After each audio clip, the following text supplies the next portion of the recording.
Today, I filmed a video on how to put holes in the bottom of a pot that you want to use. And now I'm going to go ahead and take my money tree out of this pot. This is actually the pot that I bought it in. The issue that I had with this pot is when it came, it did not have a drainage hole. And I actually lost one of the stems. This was a 5 braid, and one of them rotted off because it was so wet. So I've done a lot of things to this plant in this pot to try and amend it. First of which obviously is drilling a hole into this so that water can get out. I put, you can see this is eggshells here on the top. I whipped up a calcium puree. I took it out, removed the dead, rotten stem, and now I'm going to move it into a larger pot because I'm still having some issues. So if you can see on here, all of the new growth is coming in really, I mean, look at this guy. Super cute, but all really curled up. So I think there's just an issue with this soil. Maybe it doesn't have enough room to grow. And so we're gonna pot it into a bigger pot. And then because I love this pot so much, I'm actually going to take my new ZZ plant. Look at that, look, new baby. And then there's another one right here. I don't know, new leaves just make me, I love them, make me crazy.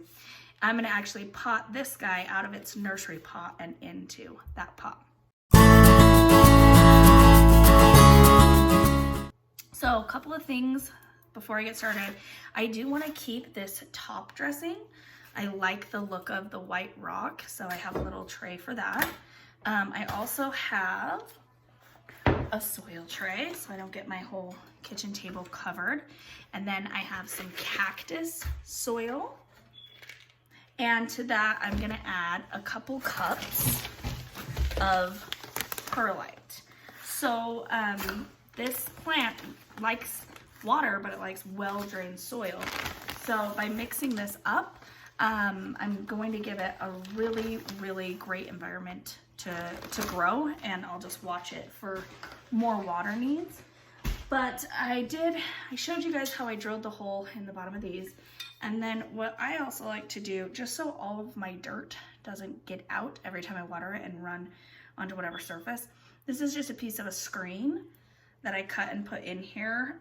Also something that works really well are like furnace filters. So if you've ever taken it apart and you see the inside, it looks like chicken wire, and it just has like a white material on it. That works awesome at keeping your soil in the pot, but still letting all the water out of the bottom.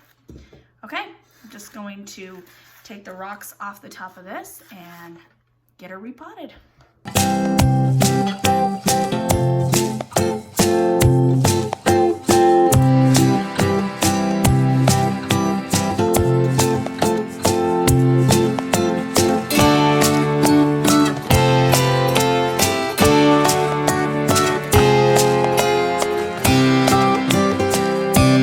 Okay, so just a couple things to know in the replanting of this.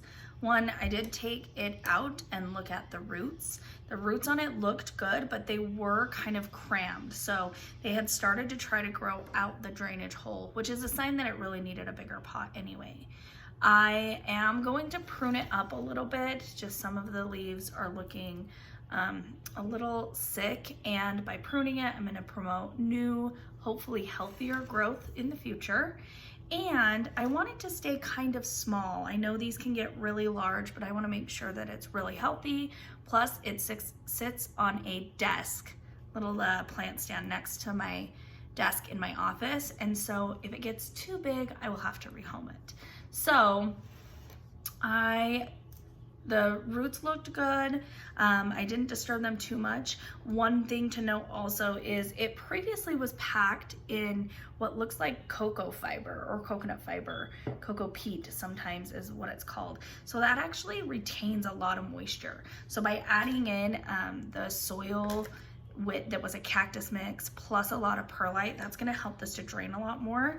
And yes, there's not as much organic material in there, so I will be giving this fertilizer, and I tend to fertilize my indoor plants on a regular basis anyway. The reason for the top dressing on this, you can see the white rocks on top. One of the main reasons is I really like the look of it. I think it keeps them looking really clean. Also helps to deter against fungus gnats, which I've had a battle with. I brought in a bag of cactus soil in my office, opened it up, and just fungus gnats everywhere. So the top dressing looks cleaner, and I like how it looks, plus it's gonna help to prevent fungus gnats. This is just a bag of soil cover. You can see here, I actually got this at Home Depot, and they come in different colors. On my aloe vera, I have more of like a river rock look, and so that's a great thing to kind of just add an accent to whatever plants you have. So I'm gonna go ahead and get my ZZ plant potted up, and hopefully they'll both be super happy in their new soil and homes. Okay, so I started unpotting this ZZ plant, and I kind of wanted to show. Here is where another little baby one will come up, and also here, and there was another one over here on the side. So I actually could take and separate this and come up with a whole bunch of smaller pots of ZZ plants, but I like the look of this one, and so I'm gonna put it in this pot and then kind of let it go, and probably separate and propagate some of these in the future. But for now, I'm just loving it how it is.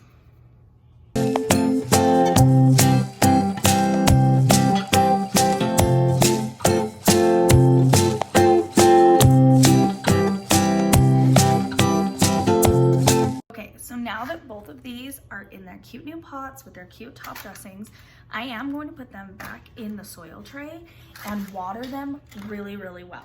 The reason I want to put them on the soil tray is I want to wet them until water is running out of the bottom. Then I'll let them set in the soil tray for 30 minutes before I move them out, dry the bottoms off, and put them in their new homes.